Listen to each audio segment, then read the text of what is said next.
When you see Stormtroopers in Star Wars, you're generally seeing them in action, chasing down some rebels, getting blown up, or just eaten by the local wildlife. Sometimes it's all three of those things at the same time.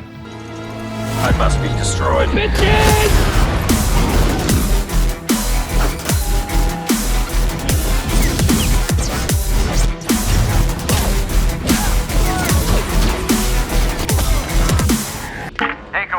But that's just the exciting parts of the job, the stuff recruiters show you in the brochure. That and the Imperial Speeder Purchase Program, which of course is a scam. You want to get an M68 with that 289 higher-up turbine engine with your shitty credits? Well, Gary over here in logistics knows a guy at the dealership and he'll get you financed right away. But what the Empire doesn't tell you, what the recruiters hide, is what a day in the life of a Stormtrooper actually is. But don't worry, as usual, this channel is here to give you guys a ground floor view of how the Star Wars galaxy works, so why not hit that subscribe button down below and hit that notification bell as well, because this video is a doozy.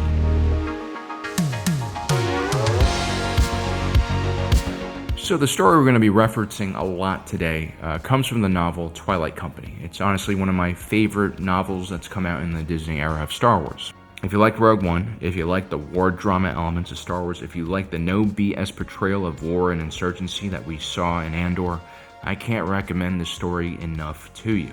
What Twilight Company does better than any movie, TV series, or novel, even the Legends Expanded Universe content, is that it shows us what life was like for the average grunt fighting the war on the ground. Most of the story follows the 61st Mobile Infantry and its arduous journey during the Rebel Midrun offensive, followed by the hasty Midrun retreat. Interspersed throughout this novel are scenes from a stormtrooper named Tharanyende, and she is stationed in our homeworld of Sulistan in our home city, Pininum. That is the capital of the planet. By the way, if you're ever in the Outer Rim in the Western Reaches, you should definitely visit that city. I've heard it's beautiful. It's actually built, it's like a city built inside of a giant cavern that was dug out by magma. Yeah, it's definitely on the bucket list. The surface of the planet was quite active and covered with many open fissures that led to the surface. This meant easy access to minerals, which created all sorts of opportunities for mining operations. There were also several refineries and factories on the planet as well, making it quite productive and industrialized for this part of the galaxy. Sulis became a priority for Palpatine's economic development plan, which involved nationalizing resource extraction and heavy industry all across the galaxy. And so when the Empire rose to power, Sulis was immediately placed under Imperial reorganization. That was just another word for occupation. And the Sulistans really didn't have much of a choice in the matter. That's such a silly language. But yeah, the Sulistans didn't have a choice because they really screwed up during the Clone Wars. They seceded to the Confederacy of Independent Systems, the losing side of that conflict. And Sulis mining and manufacturing output was always very robust in that area, so they were always going to be a target for Emperor Palpatine to take over. And for a while, the workers in the mines and the factories were content with the stability that Imperial rule brought to them. First, the Clone Wars had just ended, so people were tired of all the fighting. And remember, when a planet joins a wider galactic war or rebellion, it's usually only a small percentage of the planet that does this, the politicized and, more radical, extreme parts of that society. Most other people living on Sulistan were just focused on making a living and surviving. But the Empire was very heavy-handed with how they took resources, especially in the Outer Rim. They seemed to not really care about stuff out there because, honestly, the people in the core didn't care about the Outer Rim very much. How are you finding the city? Comfortable, I hope? Yes, though anything would be comfortable compared to the Outer Rim. The Outer Rim, I can't imagine. I was almost drafted. And so this led to many small uprisings, which eventually all coalesced into the Alliance to restore the Republic. As more and more insurgencies put more pressure on the Imperial military, this also put more pressure on the workers on Sulis, who were working overtime to replace, lost walkers, speeders, fighters, all sorts of things like that. And very soon, the output that the local Imperial governors wanted from the workers was just unrealistic. Now, on Sulis, this would lead to the rise of the Cobalt Labor Reformation Front. They would turn into a paramilitary force, and every time we visit Tharanyende in the Twilight novel, you get a sense that things are getting worse and worse for both the Empire and the citizens on the planet as unrest grows. You can sense that rebellion is right around the corner.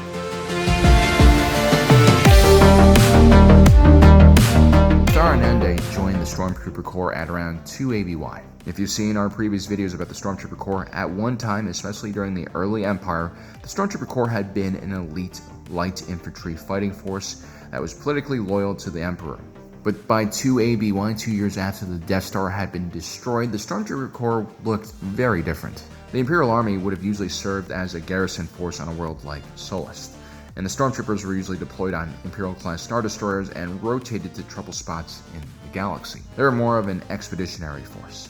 But by 2 ABY, a lot of Imperial Army units were actually converted into Stormtrooper units, and this was because they were more politically indoctrinated and, in theory, more loyal and therefore better at fighting insurgencies, which means killing civilians, or at least that's what the Empire thought it would do. In truth, though, hasty recruitment and lack of proper training meant that these new Stormtrooper units were just kind of incompetent. Thar Nende didn't go through the academy system. She did not attend the very brutal Stormtrooper school. She wasn't necessarily any more politically loyal than your average Imperial Army trooper. She signed up for this job mainly because it paid twice as much as any other normal job on her planet. As a matter of fact, after and before work, she would oftentimes take her pay and buy medical supplies, food, and spread them out to her neighbors who were really suffering because of Imperial rule. With the Empire being the only game in town, when it came to work, tightening of the budget at the federal level had a huge effect on local citizens.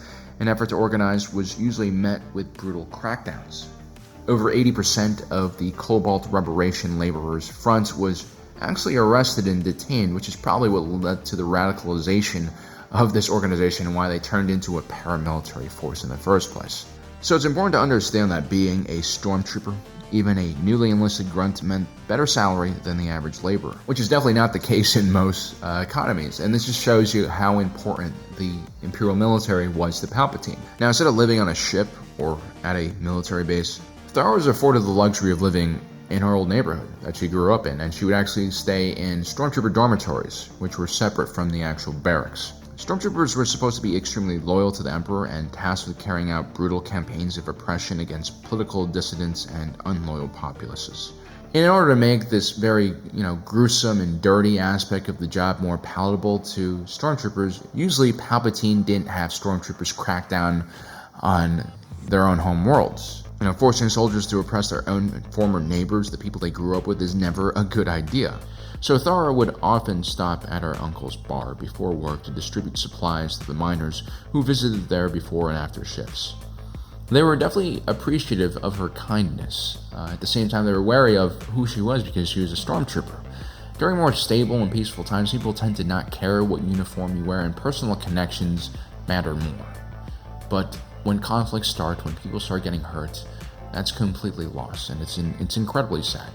As things grew increasingly hard for the miners on Solist, Thar even started hearing whispers of the Cobalt Front recruiting young miners in the cantina. The name the Unnumbed was also thrown around a bit. And as you can see, this was a very difficult moment for her. Her loyalties would start to get tested because, again, she's from here. These are her people.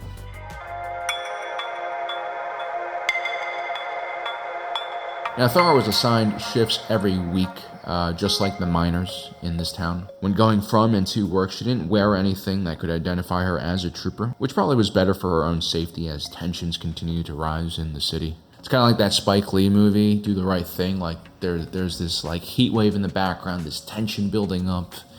But yeah, anyway, Thar's actual barracks are located in a very sleek-looking industrial building that is separate from the dormitory. So you actually have to commute to this other area. It's not like the Empire has a massive base. It seems like they just co-opted certain buildings, ad hoc in the city.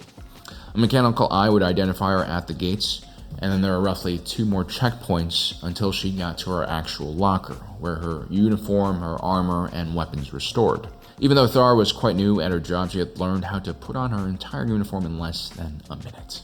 In her own words, this was a very calming process as she stripped off her street clothes and her identity as an individual and assumed the uniform of the Empire.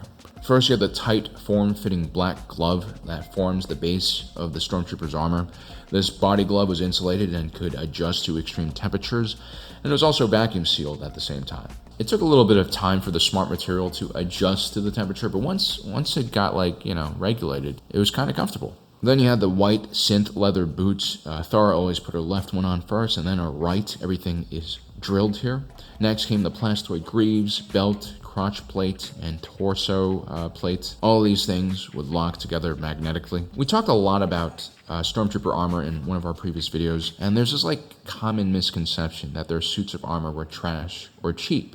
They were mass-produced and perhaps lower quality in some ways compared to what the clones wore. Finally, Thara would place her helmet on. Once it clicked in, the battery would power on the heads-up display, the lens would polarize, the targeting computer would also kick up, along with environmental readings and the power levels. It's at this point that Thara Nyende would become SP-475. That was her numbered designation, and she was a member of the 97th Stormtrooper Legion. SP-475 claims that she felt like a stronger and better woman in this uniform, and that was really a part of the very calculated design of this suit of armor and the political indoctrination system created by the Empire.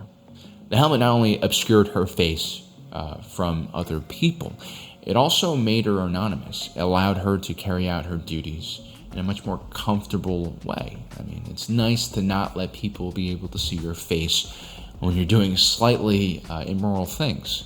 Once you had the helmet on, SP-475 became a part of something larger, just another cog in the Imperial machine bringing peace and stability in the galaxy, or so she thought. So once SP-475 was dressed, she would report for roll call, and usually the platoon leader, a lieutenant generally, would inspect everyone's armor to make sure that their boots were polished, that they didn't have any scuffs or plates that were misplaced or unaligned. This was incredibly important, but basically only important during peacetime when there wasn't an actual battle going on outside. Remember, no single Stormtrooper should be standing out. And from an indoctrinated Stormtrooper's point of view, they didn't see this as the Empire taking away their individuality. Instead, they believed this made them uniform, so that an individual can't be singled out. And that's important, right? If someone screws up a mission, obviously no one wants to do that, but at least there's a shared responsibility. You go down with the group, so to speak. SP-475 was originally really angry about all of this discipline and procedure, but she eventually kind of figured out why they were doing this, and she made peace with it, and she also realized that, once you fixed your behavior, things were generally forgiven. There's also a certainty and order to this lifestyle, a predictability that I feel like some people are really just built well for. And then there was also the power of conformity, which is really incredibly strong in the Empire. And we've all experienced this in a way in middle school or high school when everyone has to have the same thing, the same haircut, the same brand of clothing, or the same, toy of some kind. For me, it was Pokemon cards. I really wanted them, but, sometimes you couldn't get them because your parents couldn't afford them, or maybe your parents were really strict about what they would buy for you. But the thing is, when you're a Stormtrooper, the thing that makes you cool, perfection, everyone can essentially get it if they're disciplined and work hard enough for it. You don't have to buy this. You don't have to get your parents' approval. And once people managed to turn themselves into the cog the Empire wanted them to, they gained a certain sense of pride in their work and in their accomplishments. For SP-475, the idea of making credits suddenly became secondary to her love of serving the Empire. She might have not started out politically indoctrinated, but the system worked quite well. After the inspection, the officer in charge would start the daily briefings about the current situation in the city and go through any intel that could be useful for the operation of the day. For instance, it was found out that the Cobalt Reformation Front had been attempting to reach out to the far more dangerous Rebel Alliance. This could threaten to bring the Galactic Civil War to Solus, which is something that SP-475 definitely did not want. And, that's understandable. No one wants to see their homeworld turn into a battlefield, especially when she doesn't feel like it needs to be liberated, especially when she's a part of the occupying force. This is really just the mindset of a lot of Stormtroopers. I mean, they love the Corps and the Empire so much that they failed to realize that perhaps they were the bad guys. They were the ones causing pain and destruction to all of the local citizens. And this happened a lot during the Galactic Civil War, especially during the destruction of Alderaan. I mean, you saw a lot of what I would consider good Imperials basically justify the destruction of an entire planet because it supposedly would stop the war from happening, and, you know, like, that would somehow cause even more death and destruction.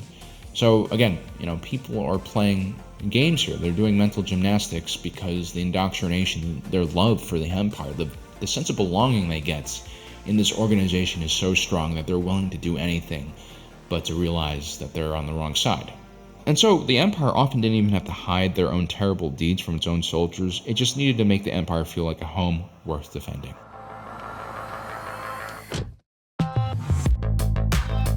And generally speaking, Stormtroopers Garrison in a city serve as an additional layer of defense, security. They oftentimes worked alongside local authorities and security forces, but if those security forces are unwilling to follow the Imperial mandate, they were usually just, you know, taken out and replaced by the Stormtrooper Corps. And this was stupid because it only stretched the Empire's manpower thinner, but this is how Palpatine thought. This is one of the fundamental problems with Palpatine's mindset. I mean, we saw how a foolish mistake by a zealous corporate security officer caused that shootout on Ferrix, leaving multiple individuals dead.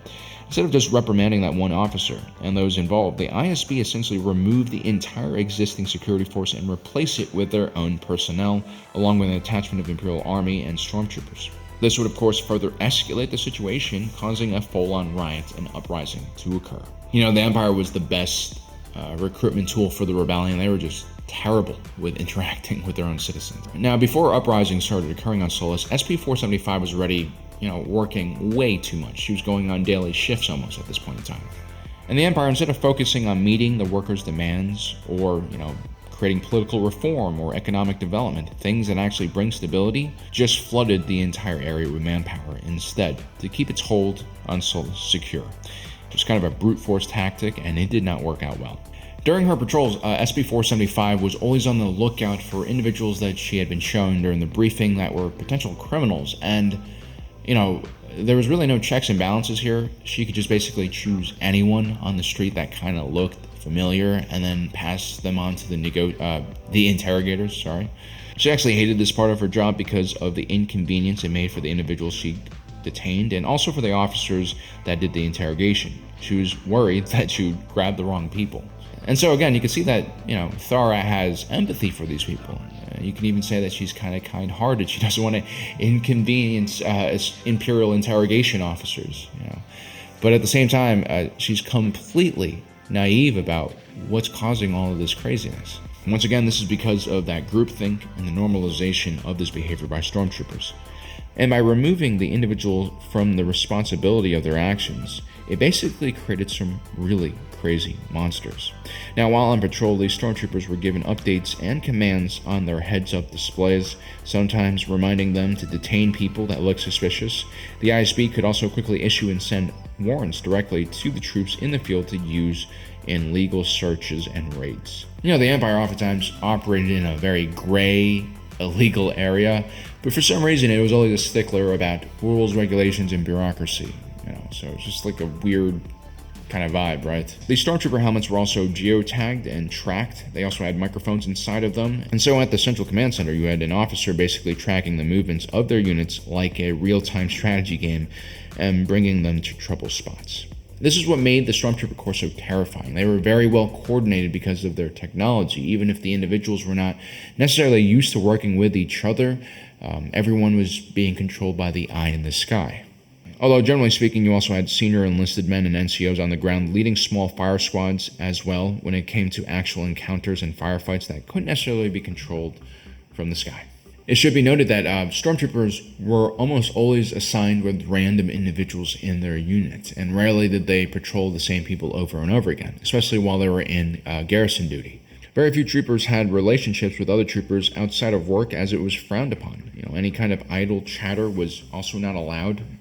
Actually, each Stormtrooper usually had their mics and comms recorded and then monitored by the ISB.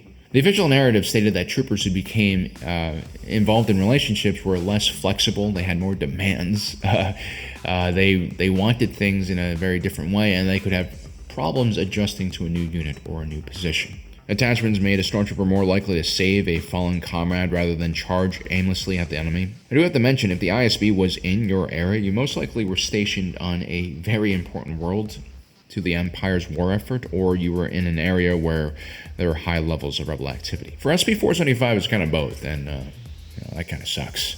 Just 3 years earlier, during the aftermath of the Aldhani Garrison heist, the Imperial Emergency Act greatly expanded the powers of the ISB. Palpatine basically deemed the normal military and security apparatus too rigid to go after the various rebel cells fighting against the Empire across the galaxy, and so ISB officers were essentially given the power to pursue these cells on their own initiative, and they could basically co-opt entire fleets, garrisons, for their own purposes.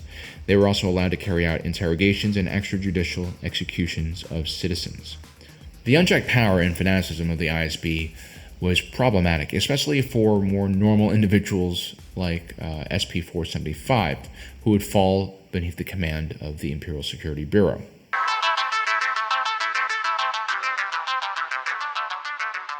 The situation would continue to deteriorate on Solus. Thar would continue visiting her uncle's cantina, and she would recognize new faces there, individuals who were wounded or covered in burn marks, a sign of the Empire's continued crackdown on the civilian populace. Eventually, her own uncle was detained, and SP-475 still remained hopeful. She thought that once the conflict settled down, that her uncle would be released. And so, as you can see, she's still walking this kind of tight line between supporting the Empire, being loyal to them, and also being loyal to her family, to her neighbors. And the line is becoming increasingly tight and hard to walk on. Now, SP-475 wasn't as experienced or well-trained as the other troopers in her unit. The veterans were more likely to be used in operations where combat was very likely. She was mostly posted in a sentry position or assigned to a patrol unit. But as things got worse, she started pulling external security at raids, and then eventually started going on the raids themselves. Contrary to popular belief, Stormtroopers did fear death. Rumors were always being spread throughout the ranks about gruesome deaths, especially close brushes with IEDs. On one mission, SP-475 is deployed beneath the command of a clone, NCO SP-113. Not just any clone, mind you, he was an original clone commando that trained the TK troopers, the predecessors of the Stormtrooper Corps. It would have been 22 years or 44 clone years since the Republic collapse, which means he'd be in his mid-60s, basically Captain Rex's age. It's impressive that he's still fighting like this. Just like the patrols and sentries, a lot of the Stormtrooper units that went on this operation were ad hoc assembled together. Just like how a TIE fighter pilot isn't assigned a personal ship, most Stormtroopers are not assigned a personal squad. Again, no personal relationships between the troops, they're machinery. Later on, SP-475's unit raided a warehouse and found a shipment of Bacta and some illegal spice. They even got to use their built-in night vision on their helmets, which is kind of cool. It's nice that they don't have to put on a bulky attachment. But then they found a Chadra fan, cornered her, and she dropped a detonator, and it killed a lot of people in her unit. SP-475 was knocked out, and she would suffer hearing loss and have a huge scar on her forehead.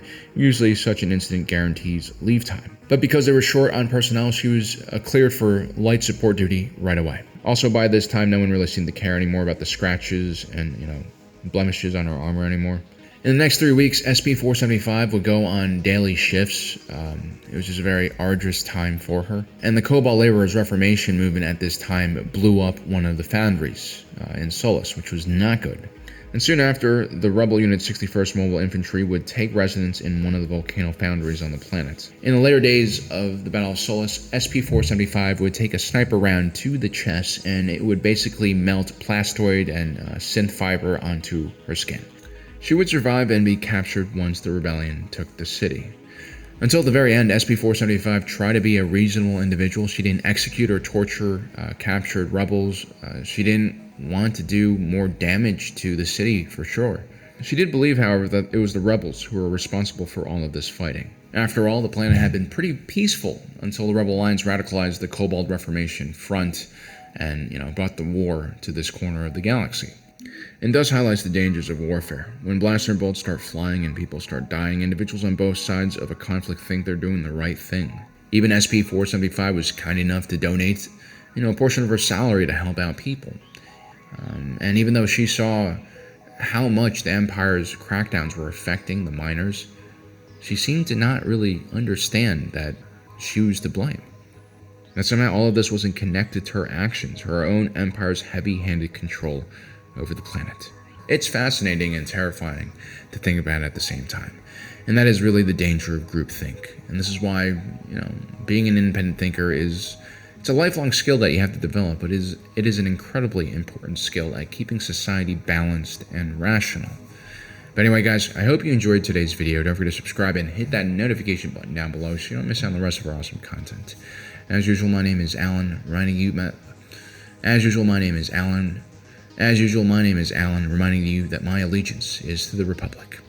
As usual, my name is Alan, reminding you that my allegiance is to the Republic, to democracy.